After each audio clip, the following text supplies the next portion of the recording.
Las Vegas could break its all-time record of 117 degrees. It's the result of a tall hot air that can't be easily dislodged.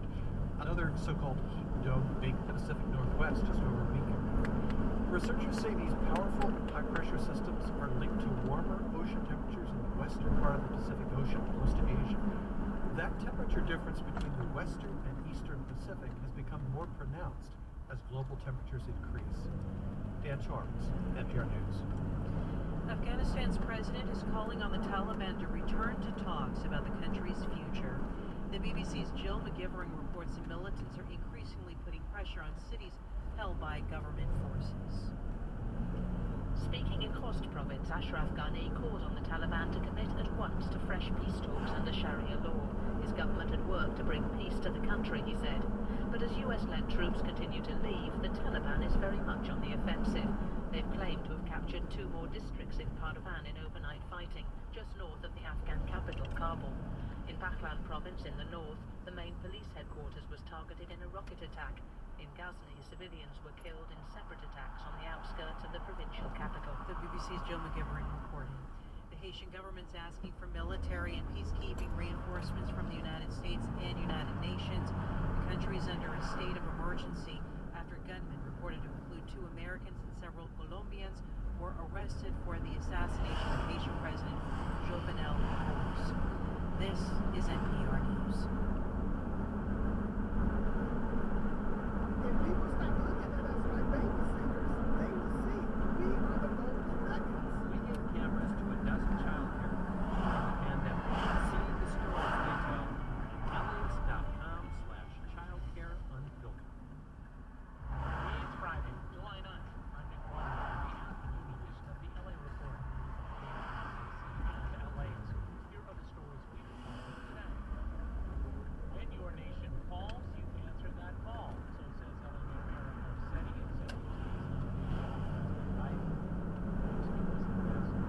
Mayor Garcetti and said during a rocky stretch for the mayor's office. Last month, the mayor's chief of staff was placed on administrative leave for sexualized and disparaging Facebook comments she made about city staff, elected officials, and the labor icon Dolores Huerta. Members of Garcetti's team are still being deposed in a lawsuit by a former bodyguard to the mayor who claims Garcetti and his inner circle tolerated sexual harassment by a top aide and major fundraiser, Rick Jacobs. The mayor has denied knowing about or witnessing any inappropriate conduct. KPCC politics reporter Libby Dankman will talk to her later about Garcetti's nomination to be ambassador. It must be confirmed by the U.S. Senate, and assuming that happens, Garcetti will leave City Hall about 18 months ahead of schedule. His second term as mayor won't end until December of next year. It was extended by a voter-approved change in the LA City election calendar. Well, we got a hot weekend ahead. Mid-90s in the San Gabriel and Simi valleys, right around 100 degrees in Santa Clarita and the San Fernando Valley. Even warmer than that in the Inland Empire, where there's a heat advisory in effect for Monday night. And if you're brave enough to brave the heat in the Palm Springs, the Coachella Valley, or the Antelope Valley, get ready for absolutely scorching highs near 115. Here's National Weather Service meteorologist Joe Sherrard. Hot areas, limit their outdoor activities during the heat of the day, late morning through the afternoon, and try to stay in air-conditioned environments if possible. The key is stay hydrated and be careful up there. And if you plan to go hiking, Joe Sherrard says wear light-colored and loose-fitting clothing and bring along several gallons of water. California is broiling under a heat wave this weekend, especially in the San Joaquin Valley. So skip the washer, dryer, the dishwasher till 9 o'clock tonight and keep the thermostat no lower than 78 degrees. Let's revisit a story we talked about a little yesterday. Governor Gavin Newsom's request that Californians cut water use by 15%. 50 of the state's 58 counties are now under a drought emergency declaration, and state water officials say California's most important reservoirs are expected to reach historic lows this year. Now, the situation is not that bad in Southern California yet, but KPCC science reporter Jacob Argola says we still need to do our part. Up in northern and central California, they rely on a little bit of a different system, especially on our reservoirs. We have Diamond Lake here, and that's a sizable reservoir. We also get a significant portion from parts of the Colorado River down here. So we're not really reliant on local precipitation all that much, whereas up in the north, it's more so the case. But conserving is good, is kind of the bottom line, because we don't know how long this drought is going to last. KPCC science reporter Jacob Margolis. How can you cut back water use by 15%? Jacob says shower faster and cut back on watering the lawn. A USC study out this week says more than 75% of the deaths at federal immigration detention centers from 2011 to 2018 were related to a lack of adequate medical or mental health care at those facilities. While many of those centers are privately run, immigrant rights advocates say that study's finding is really no surprise. Autumn Gonzalez is an organizer with the grassroots group NorCal Resist. She works with immigrants recently released from detention. I'm constantly hearing stories of people who had really serious long-term health issues that just went completely ignored the entire time that they were in detention. A bill moving through the legislature in Sacramento would require immigration detention centers to follow state and local public health orders, effective immediately. 2 years ago, Governor Gavin Newsom signed legislation to phase out the 7 ICE centers in California. That measure is facing legal challenges from the federal government. Thanks for listening to the LA Report. I'm Nick Roman. Join us next time for another LA Report.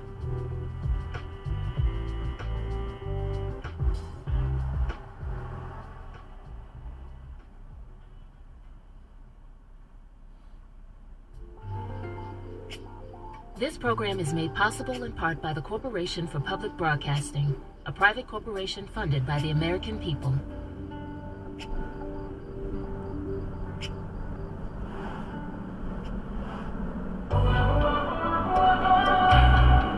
This April, BTS, the biggest group in K-pop, became the most streamed group of all time on Spotify. The origins of the group, really K-pop, have an interesting political history.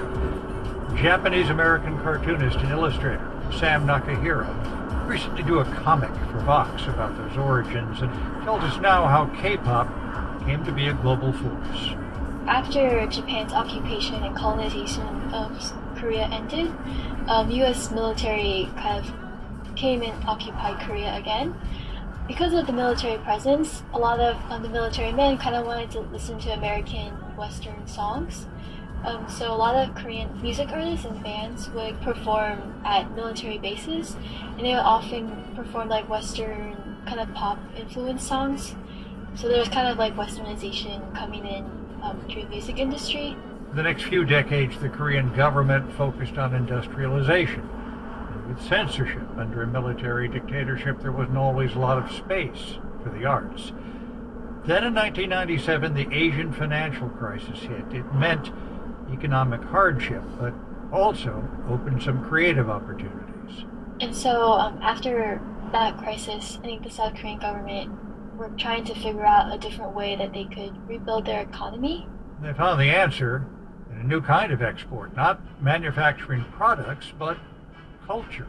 And there was like a culture report in the early 90s that kind of compared the revenue from Jurassic Park to revenue from selling like 1 million Korean manufactured cars, and they found that the revenue was kind of the same. Restrictions on speech started to loosen, and along with support from large corporations, the music scene began to not just flourish, but take off around the world. Today, groups like BTS and Blackpink have broken global streaming records. In 2019, Blackpink became the first all-female K-pop group to perform at Coachella.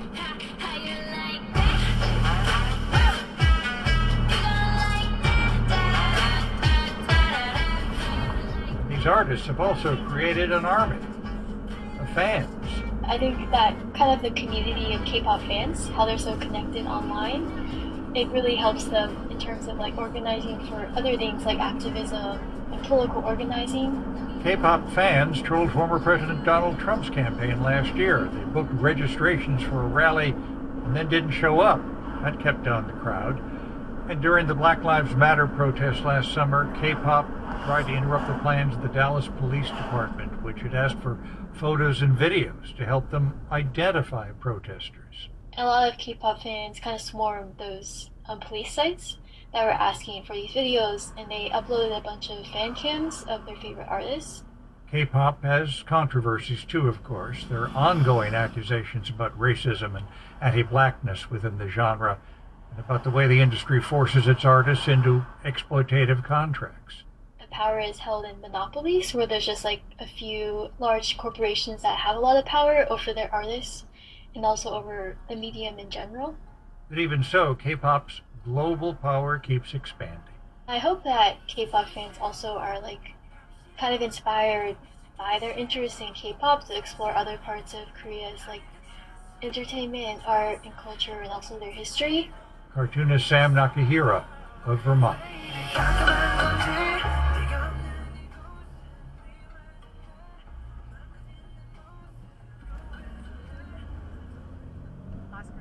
Was shot and killed by police at the Fruitvale train station in Oakland, California on New Year's 2009. Really, the first police shooting caught on cell phone video. It grabbed immediate national attention. Grant, along with several other young men, were pulled from the train by marked police officers. But no one got to hear what happened after the cell phone video ended, until now. We sued to get the tapes of that investigation. I want to report an incident that I witnessed along with many, many others. I'd like to put it on record that I have a close personal and working relationship with you, Tony. Tap your screen now to listen to Under Color of Law, the new episode of On Our Watch, a podcast from KQED and NPR.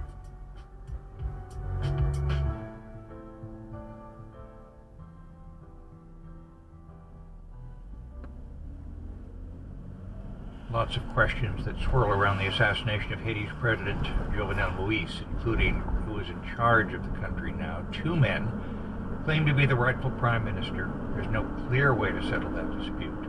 Mr. Moïse had been running the country by decree since no parliamentary elections had been held in more than 2 years, and the head of the country's Supreme Court died last month of COVID. NPR's Carrie Kahn covers Haiti and joins us now from her base in Mexico City. Carrie, thanks for being with us.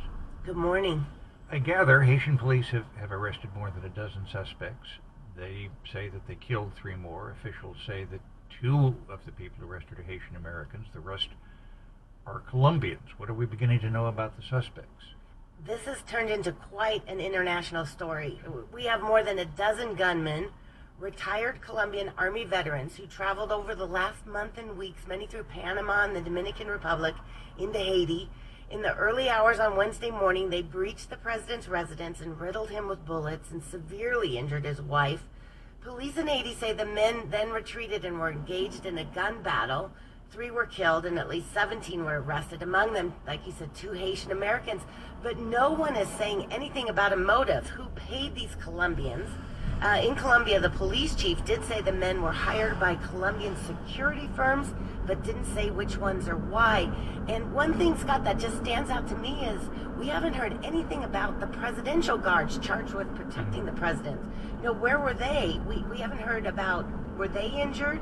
The head of the presidential guard unit has been asked to present himself to give information. But if he has, that information hasn't been released. So who organized this international assassination plot? Who paid for it? We just, I don't have a lot of answers. What do we know about the Haitian Americans said to be involved? They're telling a Haitian investigator they had no idea they were part of an assassination plot. They thought they were just working as interpreters. Both men live in South Florida and travel back and forth to Haiti and work there. There were these videos circulating of people speaking in English, yelling at the president's residence at the time of the assassination. They were yelling, they were USDEA agents, and apparently that was the voice of one of these men. Haitian police paraded all the suspects before reporters and photographers, but there still just are so many more questions about this assassination that we don't know. Including who's in charge of the government in Haiti, right? Exactly. That's a tough one, too. There may be an agreement in the works to appoint an interim president and put the appointed prime minister in office. But here's the confusion. The acting prime minister was scheduled to leave office the day Moïse was killed. He says he's still in charge, and the man who was supposed to replace him is also claiming to be the rightful head of government. And it looks like he and some other politicians have come up with a plan to install an interim government, but so far no official agreement or announcement has been made. Carrie, reporting from the area, what can you tell us about the reaction of Haitian citizens to these extraordinary events? You know, Moise wasn't a very popular president. The situation in the country has just been deteriorating in the last couple months. Gangs are controlling so much of the country, especially large parts of the capital. Kidnappings are on the rise. COVID cases are spiking, and there's no vaccination program underway. Food and fuel is scarce, and many people blame Moise for the political stalemate. You know, like he said, Parliament hasn't been functioning for more than a year, but the idea that foreigners would enter the country and kill their president has left many people just so angry and shocked. One friend was texting me last night that she just can't stop crying for the dead president and his injured wife. And how could people have come to their country and do this? And with this power vacuum at the top, this sadness and anger over is growing, as well as conspiracy theories about who did this. NPR's Carrie Kahn, thanks so much. You're welcome. Foreign policy has been center stage for President Biden for much of the week, even as he tries to press ahead on his domestic goal and his ongoing fight over voting rights. We have NPR White House correspondent Scott Detrow to talk about the week. Scott, thank you. Good morning, Scott. President Biden promised to pull troops out of Afghanistan on a tight deadline, and he is. And so far, the Taliban has moved right in, taking over large swaths of the country. I have to say, those of us who covered that war recall the particular cruelty of the Taliban, and the possible return of that group now raises alarm, especially about freedom for Afghan women who are now in schools in equal numbers. How does President Biden respond to this concern? You know, he's sticking to his initial decision. This is a move a majority of Americans support and that Biden campaigned on, but it's a lot easier to sell the theoretical idea of ending a forever war, as Biden often put it, and it's harder when the consequences of that decision are playing out in real time, and those consequences are so devastating for people in Afghanistan, particularly women and girls. Biden gave a second speech this week justifying this move, and then in an extended press conference, he kept defending it. And at times he was pretty blunt, essentially saying, these things aren't in America's interest to keep defending, and after a full generation there, it is time to go and leave these fights to Afghans.